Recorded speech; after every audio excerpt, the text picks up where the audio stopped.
Hi everyone, slightly different this week. I'm going to do a video blog rather than the written blog that you've all been reading. Very grateful for the ones that have been reading it. I've been getting up to 1,000 views a week, a little bit over some weeks as well. So yeah, I really do appreciate all the support, the people coming back to read them. So hopefully you'll enjoy this week, something slightly different. But yeah, I wanted to carry on the story really of how my career sort of took a turn for the worst after it going really well at the beginning of the season under Brendan. He took over, I gave him my chance to make my championship debut against Nottingham Forest. Results weren't going too well, and he said to me that he wanted me to sort of be the first into training and the last out. Being a young player, he wanted me to show good attitude, and I thought that was easy. I thought it was a piece of cake, so I said to him, no problem, I can do that for you. Little did I know that it was going to be a lot tougher than I realised. I was fighting an addiction off the pitch, in gambling, so I was left pretty helpless, to be honest. I didn't really know where to turn to, and it was taking up a lot of my time. I was going to the bookies after training every day, and little did I know that it would affect my football career. We had Barnsley away at the weekend, and I remember sat in the hotel with Michael Antonio, and Michael saying to me that it was a sort of a waste of a weekend for him. But looking back now, it wasn't a waste of a weekend at all, because I said to him it's a good learning experience for an 18-year-old like himself. At the time I was 21, and he should be sort of grateful for being part of the squad. But we got to the game on Saturday and Brendan had named the side.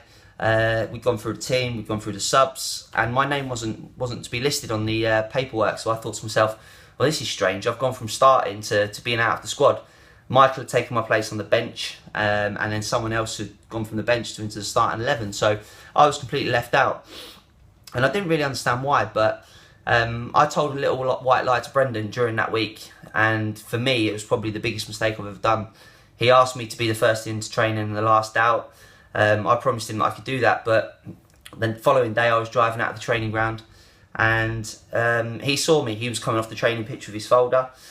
Next morning he pulled me in and he said, listen son, I said to you that I needed you to be the first in and the last out. You promised me you'd do that, but I couldn't, because I was in my car and I was rushing to get to the bookies in Reading.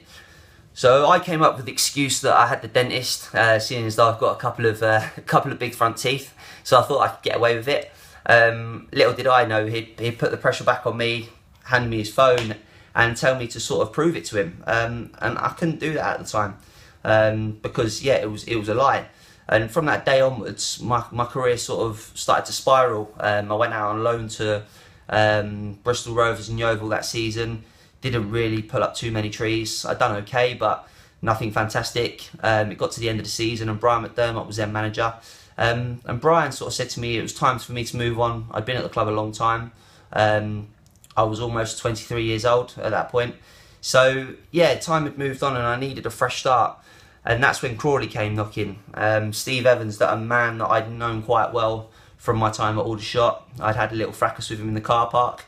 And yeah, little did I know he'd be the one calling me, saying that he wanted my signature to go and sign for Crawley. So I made my way down to Crawley town, and we sat down in the office, and I did say to him, the first thing that I said was, I didn't expect to be part of your plans or part of your future here at Crawley, after having a sort of running in the car park after one game where he told me his true thoughts on me. So yeah, it was a move that was good for me personally, in terms of the length of the contract, where the club wanted to go to, and financially it was an outstanding deal.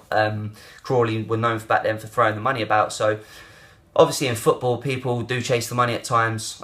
It wasn't all about that. I'd had offers elsewhere, but Crawley seemed to be a perfect fit for me, going up to a club that were sort of aspiring to go up to the next level, and we achieved that success. We went on to get promoted in the first season, and make our way to League One, but it wasn't a simple season. I'd had my fallings out with Steve again at the beginning of the season. We had our disagreements on certain things.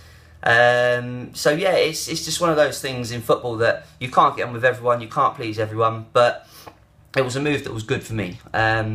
So yeah, I hope you've enjoyed this blog. It's going to continue, so I hope you'll carry on reading it.